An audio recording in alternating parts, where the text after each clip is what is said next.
isu politik yang kita lihat semakin memanas, isu yang dibuat oleh Datuk Seri Anwar Ibrahim sendiri sebagai Perdana Menteri. Saya cuba turunkan ton saya untuk nak mengulas perkara ini kerana bulan puasa. Cuma yang kita lihat sekarang ini adalah rakyat yang ada di luar ataupun pengundi yang ada di luar, di atas pagar ini. Mereka adalah hakim yang sedang memerhati dan keputusan mereka adalah sangat berpengaruh kerana rakyat yang menjadi pengundi atas pagar ini pada perkiraan PRU yang lepas, jumlah keseluruhan mereka adalah lebih kurang 17 juta.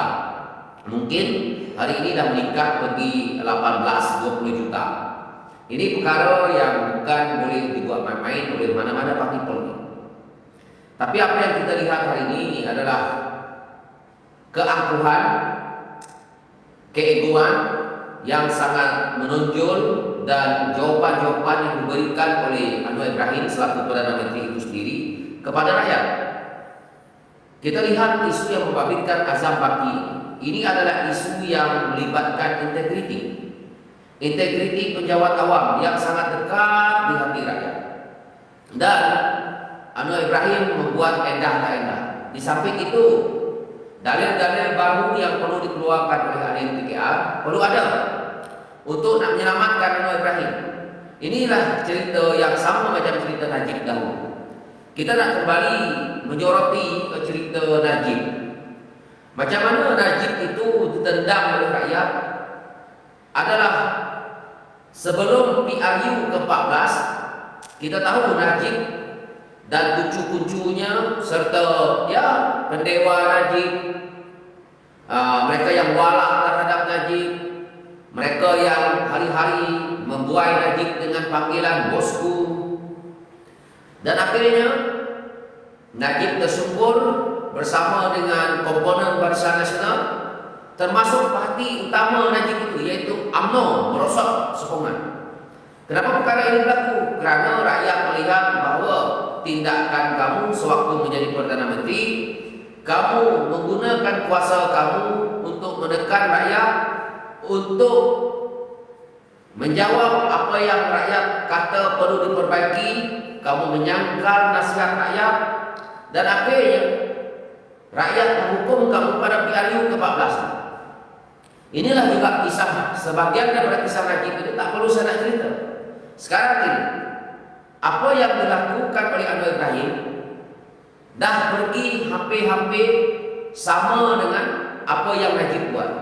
Cuma bezanya Najib ini rakyat nasihat berkenaan dengan isu melibatkan 1MDB dia, perkara-perkara yang melibat rasuah, dia cuba untuk selindungkan. Bayangkan, kalau kita tengok kes 1MDB, kes 1MDB apa yang berlaku? Najib tukar peguam, gunakan peguam yang ada untuk menyelamatkan Najib hari ini.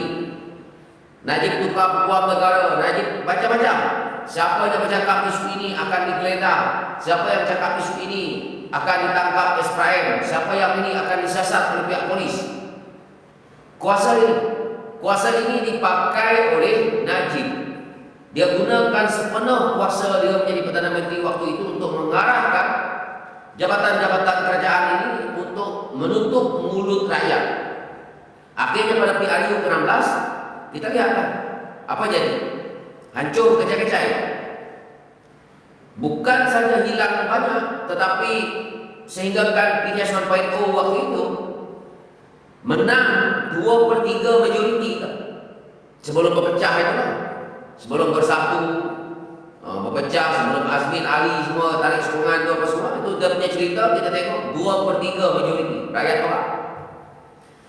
Senario yang sekarang ini sedang berlaku terhadap Anwar Ibrahim, walaupun agak kecil daripada kes Najib, tetapi perkara yang dipersoalkan oleh rakyat adalah perkara tindakan yang membabitkan. Satu adalah undang-undang. Rakyat rasa bahawa undang-undang ini bukan untuk timun saja, tetapi untuk durian juga. Tapi undang-undang yang kita lihat dalam Malaysia sekarang ini betul lah mentimun dan durian. Timun diletak atas durian dia luka, timun letak di bawah durian lagi lah luka. Jadi keadilan yang dilakukan oleh Parti Anwar Ibrahim yaitu PKR amat dituntut. PKR ini amat dituntut oleh rakyat untuk melaksanakan reform, pembaharuan dalam sistem negara yang dilihat bobrok juga selama ini dikritik oleh orang PKR itu sendiri termasuk Anwar Ibrahim. Memang dikritik rapat. Jadi inilah yang dilihat oleh rakyat hari ini. Apabila isu yang membabitkan integriti di dalam satu jabatan yang sangat besar, SPRM yang ketua SPRM ini tidak ada dalam mana-mana jabatan apabila sebuah organisasi itu melibatkan kerajaan, apabila pegawai utama mereka perlu disiasat, maka pegawai itu sepatutnya yang pertama tindakan yang sepatutnya, kalau kita lihat tindakan yang sepatutnya pegawai yang hendak disiasat itu sebaiknya beliau sendiri akan mengumumkan beliau bercuti untuk menjalankan siasatan terhadap tomahan ataupun apa yang dilihat oleh rakyat salah. Kalau tidak berlaku begitu, maka kuasa itu siapa yang pegang? Contoh kalau SPRM hari ini, kuasa itu ada di bawah Perdana Menteri. Maka Perdana Menteri perlu menggunakan kuasa dia untuk merehatkan azam baki itu sementara untuk memberi laluan terhadap siasatan. Kalau tidak akan berlaku dipanggil conflict of interest. Tapi perkara ini Anwar Ibrahim tidak endahkan. Jadi persepsi rakyat di luar sana sekarang ini melihat bahwa tidak ada kurang dan tidak ada lebih apa yang Anwar Ibrahim ini buat. Dan rakyat merasakan bahwa alah sama juga kan. Tetapi orang-orang PKR cuma mempertahankan dengan dalil yang saya katakan tadi, yaitu seolah-olah orang PKR atau penyokong Anwar Ibrahim merasakan bahwa selain daripada Anwar Ibrahim yang ada di Malaysia ini, maka tidak ada lagi manusia lain yang layak menjadi Perdana Menteri. Seolah-olah Anwar Ibrahim adalah dewa untuk mereka di dalam Malaysia. Seolah-olah Anwar Ibrahim itu adalah, boleh kita katakan mungkin bukan saja dewa, mungkin saja Anwar Ibrahim ini sudah dilihat sebagai Tuhan di dalam Malaysia pada pandangan segelintir penyokong PKR dan pendewa Anwar Ibrahim ini. Dan mereka rasakan tak ada manusia lain. Orang PKR dah menganggap tak ada manusia lain yang boleh menjadi Perdana Menteri selain Anwar Ibrahim. Itu yang pertama dalam dalil mereka. Dalil mereka yang kedua adalah dalam Malaysia ini selain Azam Baki tidak ada manusia lain yang boleh jadi KP SPRM. Sebab kenapa mereka merasakan bahawa tidak ada manusia lain yang boleh jadi KP SPRM dan tidak ada manusia lain yang boleh jaga SPRM? Sebab dalil Anwar Ibrahim sendiri. Dalil Anwar Ibrahim sendiri telah menyatakan bahawa takkan kita nak suruh perasuah pegang SPRM. Bayang. Apa maksud Anwar Ibrahim ini? Ada dua. Yang pertama, Anwar Ibrahim tidak percaya kepada orang-orang yang lain, pejabat-pejabat awam ataupun mereka-mereka yang ada kebolehan, credibility untuk menjaga SPRM. Yang pertama, Anwar Ibrahim tak percaya orang lain, hanya Azam Baki. Yang kedua, pada saya lah Anwar Ibrahim sedang menuduh keseluruhan timbalan SPRM dan yang ke bawah ini seolah-olah mereka ini adalah kaki rasuah. Maksudnya semua orang yang ada dalam SPRM ini Anwar Ibrahim dah lihat perasuah, kecuali Azam Baki. Sebab Anwar Ibrahim kata takkan dah suruh perasuah ganti. Nampak? So maksudnya itu. So Anwar Ibrahim dah pun tidak percaya kepada timbalan KP SPRM ini. Inilah yang kita sedang hadapi sekarang ini. Saya sendiri terkejut apabila Anwar Ibrahim melantik Azam Baki 3 kali untuk pegang SPRM. Yang pertama, kita boleh dengarlah hujah Anwar Ibrahim dan kita boleh percaya dan kita boleh meneruskan kerja dia belum siap. Tapi kalau dalam tek 2 kali, kita masih bagi lagi. Orang kata rasa kepercayaan bahwa mungkin betul belum siap. 3 kali belum siap lagi, 4 kali, dan kita dah jadi pelik. Apa sebenarnya Anwar Ibrahim ini nak buat dengan azam baki ini? Dan sepanjang 3 kali kontrak azam baki ini disambung, tidak juga kita lihat banyak mana pun kejayaan azam baki. Kalau standard ini yang azam baki dah buat, saya percaya kalau ada orang lain ganti azam baki itu, mungkin dia boleh buat lebih daripada azam baki. Sebab kita tak bagi orang lain pegang SPM. Macam mana kita nak menghukum, ataupun kita nak bercakap, ataupun kita nak menyalahkan, kita nak mengatakan bahawa hanya azam baki yang kita boleh nampak sekarang ni boleh uruskan SPM. Jadi sebelum azam baki pegang SPM, maksudnya SPM tak buat kerja. Sebelum azam baki, maksudnya SPM tak ada kejayaan tu. Hanya setelah azam baki ini pegang SPM, maka SPM ada kejayaan. Dan kalau azam baki ini tak pegang SPM, maksudnya SPM pun tak ada kejayaan. Sebab Anwar Ibrahim merasakan bahawa seluruh SPM ini adalah orang yang pejabat awam yang ada rasuah. Sebab itu Perdana Menteri kalau nak bercakap, jangan pakai emosi. Perdana Menteri bercakap, kena bercakap sesuatu, jangan sampai membuka ruang untuk kontak ataupun minda rakyat memikir. Sebagai rakyatnya macam saya, dia memikir banyak perkara. Itu yang saya kata tadi. Bila Anwar Ibrahim dah memberi ruang seperti ini, gambaran-gambaran negatif positif sudah masuk ke dalam pandangan rakyat. Pandangan rakyat itu berbeza-beza. Ada yang seperti saya, ada yang lebih bagus daripada saya, ada yang lebih kejam, lebih teruk daripada saya. Jadi apabila pandangan rakyat ini berbeza-beza, Anwar Ibrahim sedang dalam keadaan bahaya. Kepercayaan rakyat mula merundum dan rakyat sudah pun memandang negatif kepada benda lain. Apa yang rakyat pandang hari ini terhadap Anwar Ibrahim? Yang rakyat pandang kepada Anwar Ibrahim hari ini adalah perkataan yang kita selalu kata, you have me, I have you. Kamu tolong saya tolong kamu. Maka rakyat membuat lagi pandangan bahawa Anwar Ibrahim ini sedang dipegang oleh azam baki kerana mungkin ada perkara-perkara yang melibatkan integriti dalam pentadbiran Anwar Ibrahim. Ini adalah pandangan rakyat. Contoh-contohnya yang kita boleh lihat, orang sangkutkan, orang dahulu ada sangkutkan Nurul Izzah, suami Nurul Izzah, orang dah sangkutkan menteri-menteri PKR itu sendiri. Orang dah sangkutkan menteri-menteri PKR.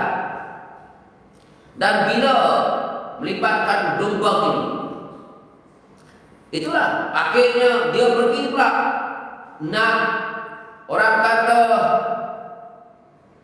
nak alihkan isu.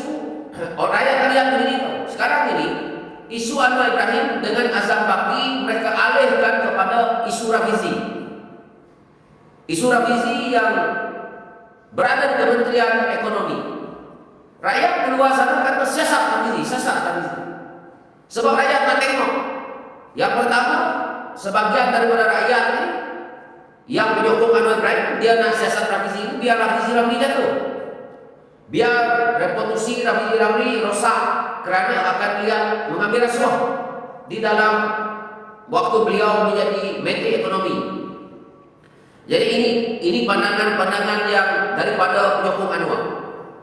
Pandangan-pandangan luar rakyat di luar sana pula, mereka nak SPM siasat Kementerian Ekonomi yang mana melibatkan zaman Rafizi Ramli, yang mereka nak siasat berkenaan dengan ada tak salah laku Rafizi.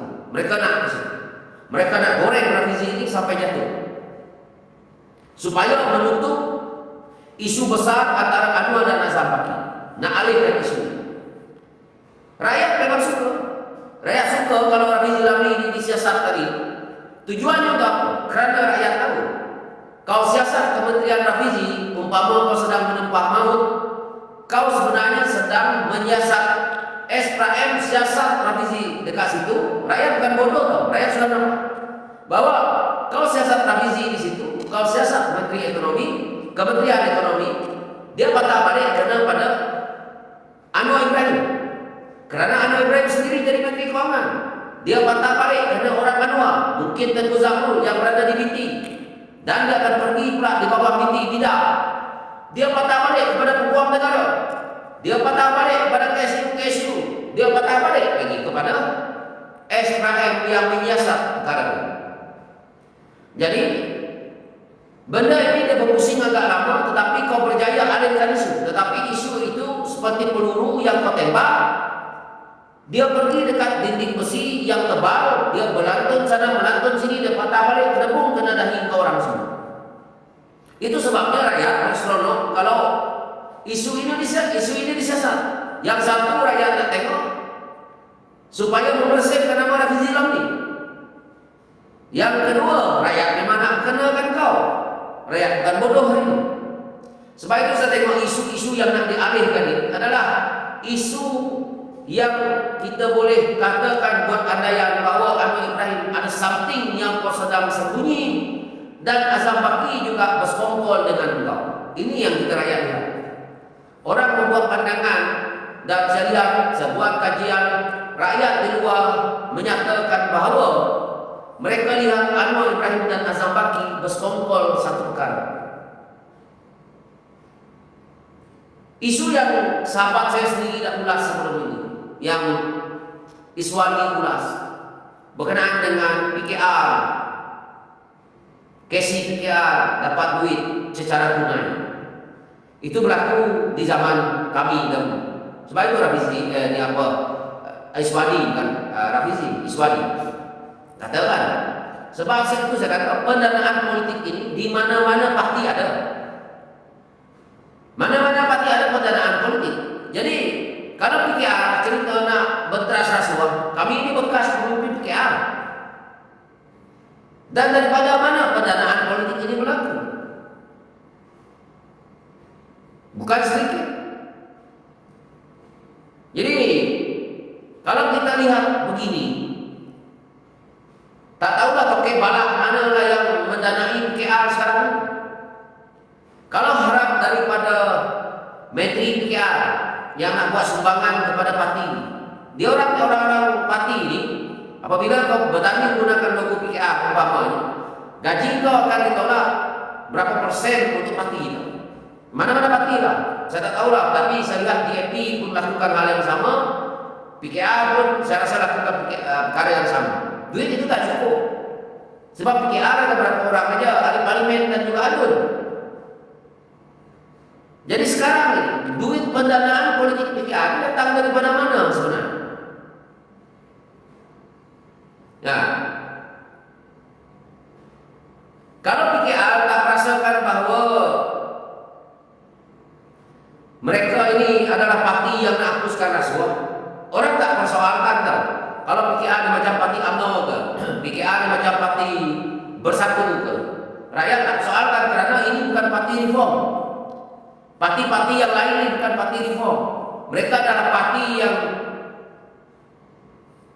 ada prinsip yang tidak ke arah itu. Contohnya parti UMNO Barisan Nasional. UMNO prinsip dia adalah memperjuangkan Melayu. Pas umpamanya parti yang memperjuangkan agenda mereka yaitu Islam. Parti Amanah sama lebih kurang macam PAS. Parti kita tengok parti yang betul-betul reform, yang kita lihat agendanya ada nampak terang yang ada dalam PHS itu adalah DAP. Kita lihat DAP tidak menerima pingat-pingat yang melibatkan Datuk Tan Sri, Datuk Sri dan sebagainya. Tetapi PKR yang konon-kononnya nak mereformkan negara ini, tiap-tiap hari berlambak-lambak orang PKR itu dapat Datuk Sri dan Tan Sri. Kau nak reform apa? Kau orang sebenarnya apa yang kau orang sedang gila pangkat, gila jawatan. dan mengejar hawa nafsu kau dengan atas landasan perjuangan rakyat. Konon-konon yang kau orang berjuang untuk rakyat, hakikatnya bohong. Rakyat tak terima benda ni. Kebaikan yang Anwar Ibrahim buat sebagai Perdana Menteri hilang disebabkan integriti tu. Najib jatuh, Najib buat pelaksanaan dasar Najib cantik. Tak dapat dinafikan. Dasar Najib cantik.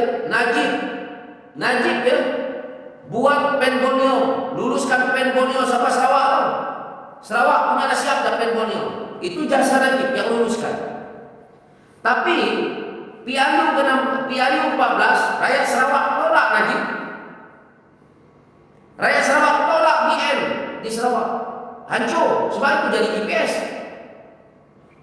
Bukan Najib kerja tak bagus tau. Najib kerja bagus. Tetapi integriti Najib dipersoalkan oleh rakyat itu je. Sama dengan cerita Anwar Ibrahim. Integriti Anwar Ibrahim dipersoalkan. Kau buat 1000 kebaikan. Macam tu. Rakyat tak akan percaya. Sebab apa? Sebab apa? Dalam dunia ni, dalam kepimpinan yang rakyat tak lihat adalah integriti. Pelaksanaan dasar yang membuat ini mesti integriti ini. Dasar perlu berlandaskan integriti yang penting. Kalau kau jadi pemimpin, dasar kau cantik, integriti kau drop, tak ada guna. Sebab apa? Ini penting. Integriti ini penting. Kalau integriti kau bagus, dasar kau bagus, ini rakyat mau. Integriti kau bagus, dasar kau tak bagus, rakyat pun boleh terima lagi, tahu tak?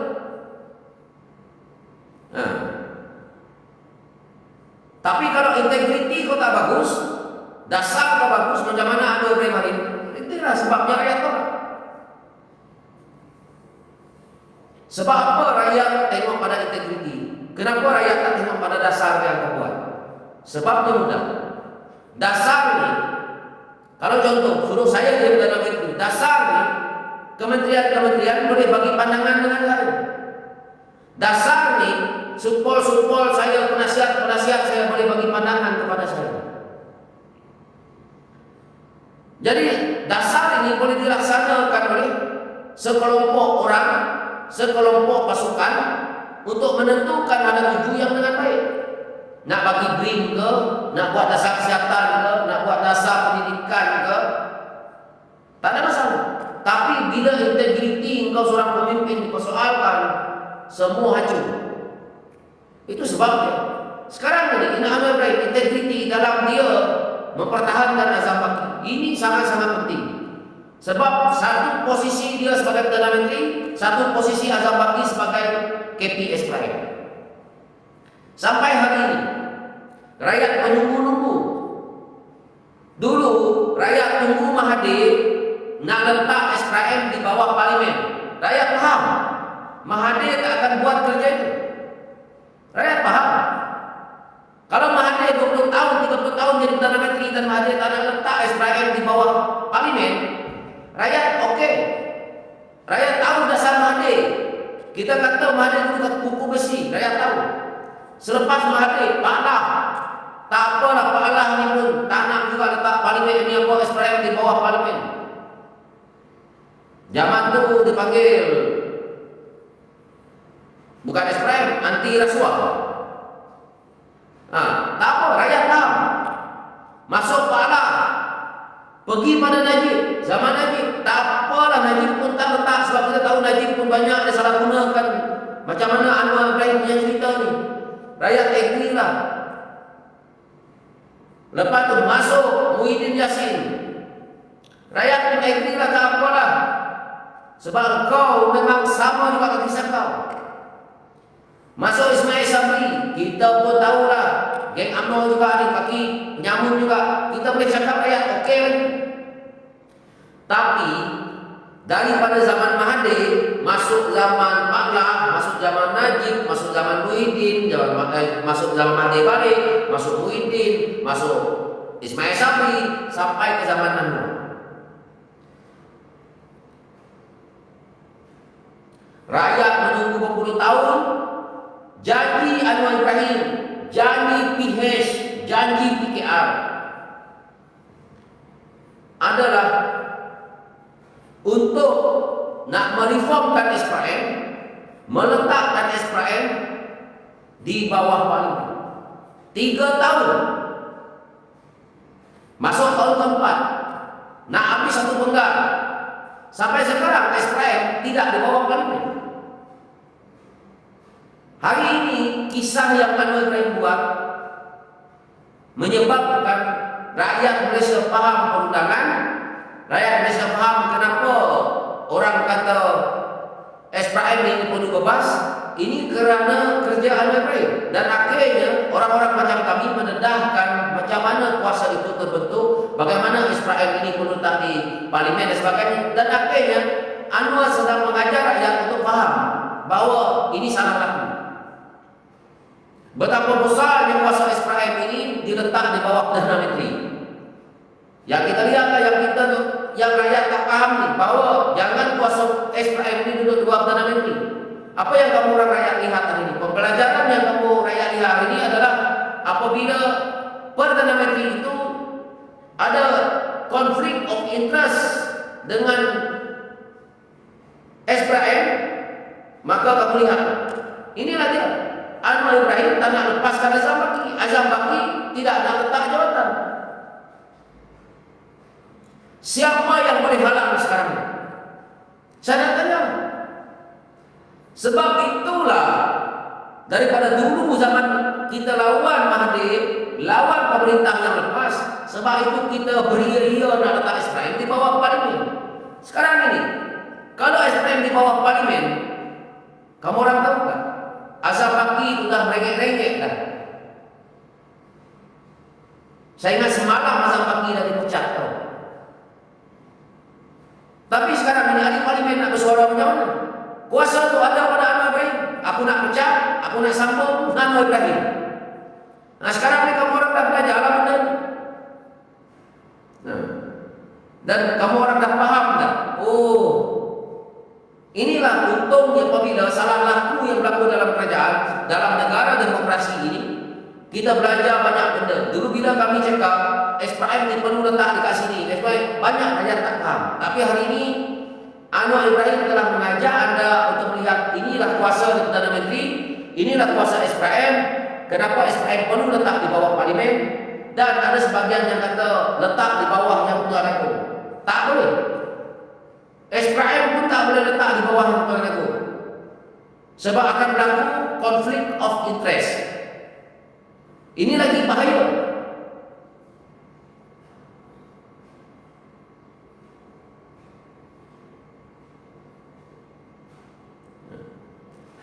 Jadi banyak perkara yang nak direformkan, nak bebaskan, nak kita bebaskan supaya benar ni.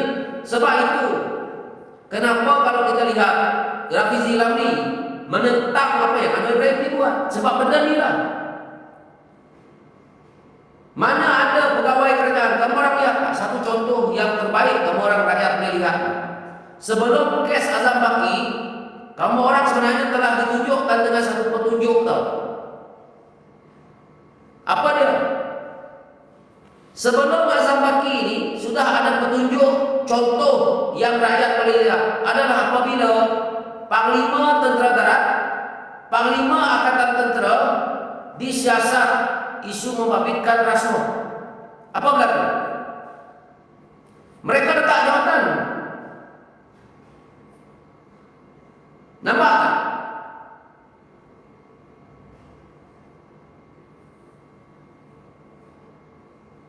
Itulah contohnya.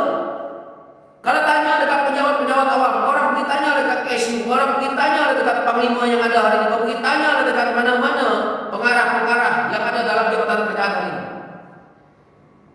Mana-mana pegawai atas ni, pegawai atas tahu, bila berlaku sesatan kepada mereka, mereka akan menunjukkan integriti mereka, mereka letak jawatan untuk disiasat. Saya masih respect kepada Panglima Tentera Darat itu. Walaupun dia nak minta pencen dan sebagainya, tapi saya respect dia letak jawatan.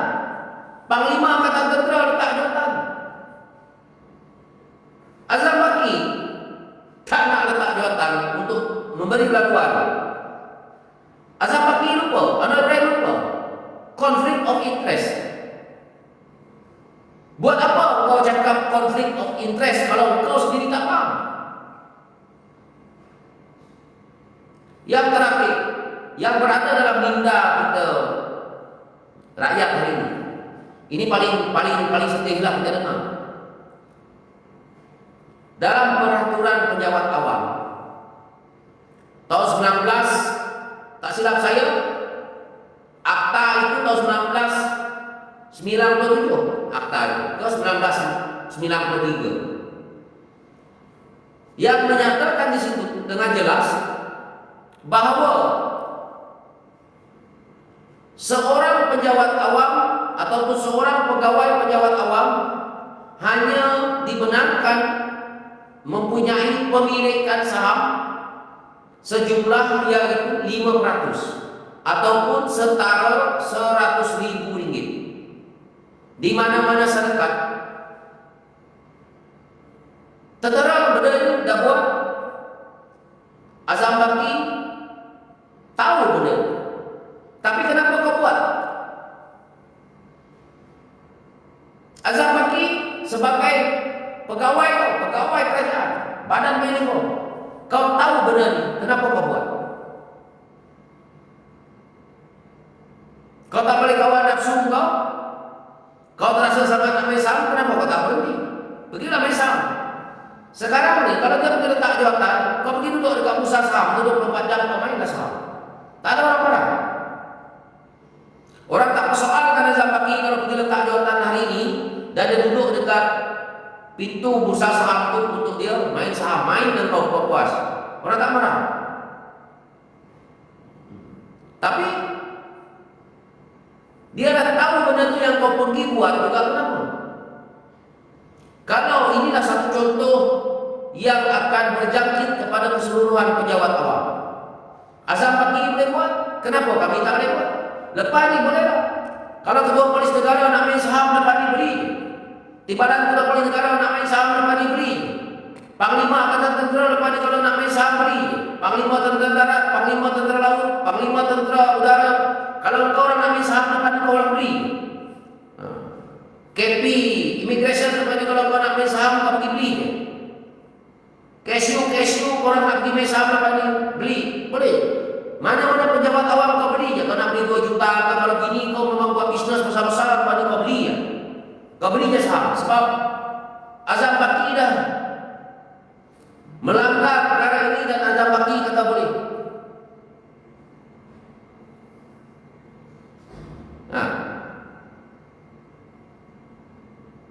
Sebab itu pemimpin ni tak boleh melanggar sedikit pun undang-undang. Tak boleh tergelincir sedikit pun tau. Pemimpin ini boleh kita katakan kita dah buat hampir-hampir kerja Tuhan. Kau tergelincir sikit sebab kau dah pemimpin utama tau. Tak boleh tergelincir sikit pun. Kau tergelincir sikit saja habis organisasi. Sebab kau pelaksana undang-undang ini. Kau yang mengawas undang-undang ini.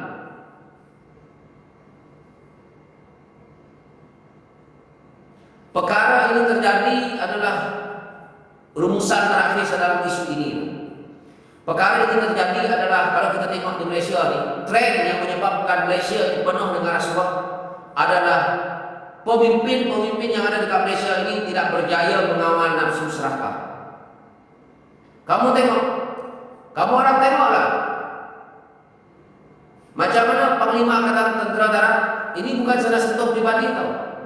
Panglima Tentera Darat dah kena sesat berapa orang bini. Panglima Angkatan Tentera tu, kamu orang tahu tak? Aku tengok muka Panglima Angkatan Tentera yang kena sesat ni. Saya langsung tak percaya. Dia ni ada bini lain lagi. Saya rasa langsung tak masuk dalam kepala otak saya. Ni Azam Baki saya tak tahulah. Dia ada bini lain ke tak tahu. Tapi puncanya benda dia. Kebanyakan kita tengok. Sebab itu dalam pengurusan pentadbiran ini, kalau dipanggil kalau diurusan dalam tentera, duit dengan duit, rosak individu yang jadi pemimpin. Kebiasaannya individu yang jadi pemimpin rosak dengan dua perkara ini. Duit dengan burit. Memang menjahanamkan banyak pemimpin. Dalam dunia memang dah begitu. Di Malaysia itu memang begitu.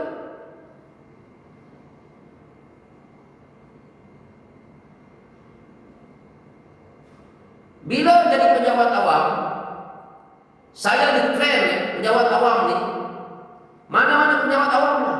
Sebab itu saya bersetuju dengan pandangan Datuk Seri Suhaili itu kata. Dan sebelum ini pun, sebelum Datuk Seri Suhaili cakap pun, memang ini pun yang orang sebagai pejabat awam ni dah letak dalam minda mereka. Kau tinggi mana pangkat kau? Kau jadi ketua polis negara ke? Kau jadi panglima tentera darat ke? Panglima angkatan tentera ke? Kau jadi ketua SPM ke?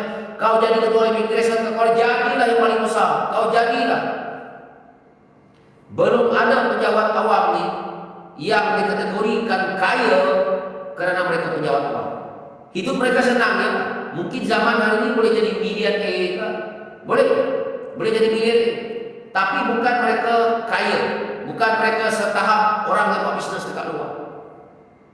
Hidup mereka cukup makan. Macam itu. Tapi apa yang berlaku hari ini, pejabat awam peringkat-peringkat tertinggi ini merasakan bahawa mereka ini macam pembisnes, macam tycoon. Mereka lupa bahawa mereka itu makan gaji.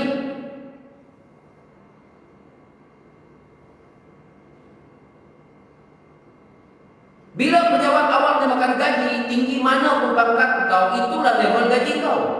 Bila itu level gaji kau, yang kau gatal lagi tambah bini kau, dan akhirnya tak cukup untuk mana biaya kos hidup bini-bini kau. Jalan terakhir kena buat kerja yang lain. Takkanlah pengarah-pengarah yang duduk di atas ni, pemimpin-pemimpin tertinggi di atas ni, nak pergi jadi KD dekat padang kau. Takkan dia nak pergi buat part time kutip tim dekat tepi jalan. Takkan dia nak buat part time nak pergi jual dekat online. Takkan. Bila benda ini kamu sebagai orang BDIP, pemimpin kerajaan duduk di atas ini, jalan terakhir kamu buat adalah buat rasuah, sereweng. Sebab kamu tak boleh buat macam orang lain buat dekat luar. Kalau kami ini boleh. Orang macam saya ni, saya boleh pergi kerja kontrak dekat bawah sana. Saya boleh pergi angkat simen. Saya boleh pergi bancuh air. Saya mungkin boleh pergi buat tebal di channel. Perkara ini, BPIP ini tadi, mereka yang duduk di atas tak berani buat, malu. Takkan nak pergi tebal di channel. Nak cari part time. Nak cukup makan bini-bini ku ini tadi. Carilah kontraktor, carilah tender, carilah mungkin mafia korporat untuk bersekongkol.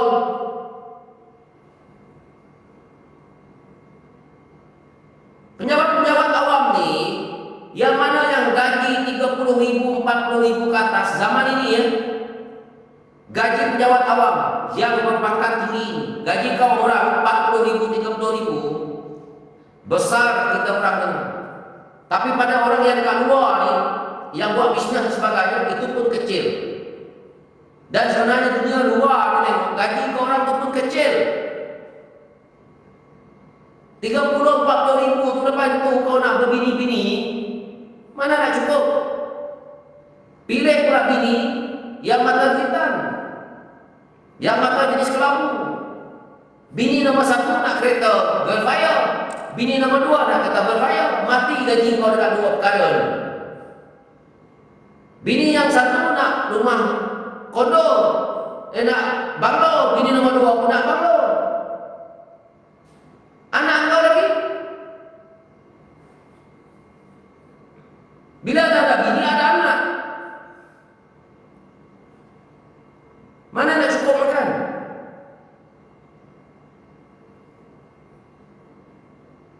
Makan gaji tambah bini banyak-banyak, lepas tu kau buat rasuah. Masalah lah.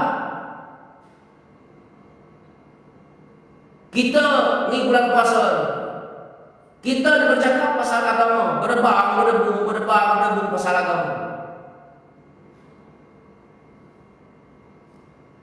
Cina tu, tengok dia berniaga. Kau tengoklah Cina berniaga. Berapa banyak Cina yang tambah bini? Kawan-kawan saya Cina ni dekat luar, saya nak beritahu, rata-rata kawan-kawan saya Cina ni, income dia sebulan tak kurang income dia orang 20,000 ke atas. Tak ada kau tengok dia orang yang tambah bini.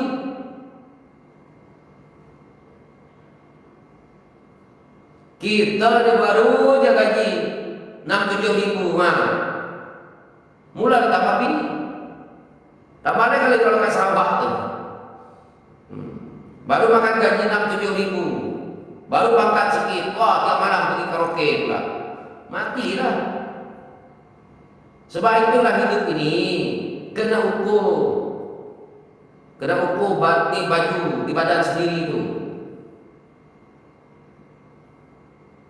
Inilah sekarang ini. Jadi benda-benda inilah yang disoalkan oleh banyak rakyat. Integriti. Kepimpinan satu punya integriti. Sebab itu saya simple. Saya duduk dalam politik ini integriti. Macam Rafizi Ramli itu, apa sebenarnya dia? Integriti. Kami ini hidup dengan integriti. Kami tak makan, kami tak ada ni, tapi prinsip kami itulah dia. Kalau kau tak ada integriti, jangan sebut pasal perjuangan lah.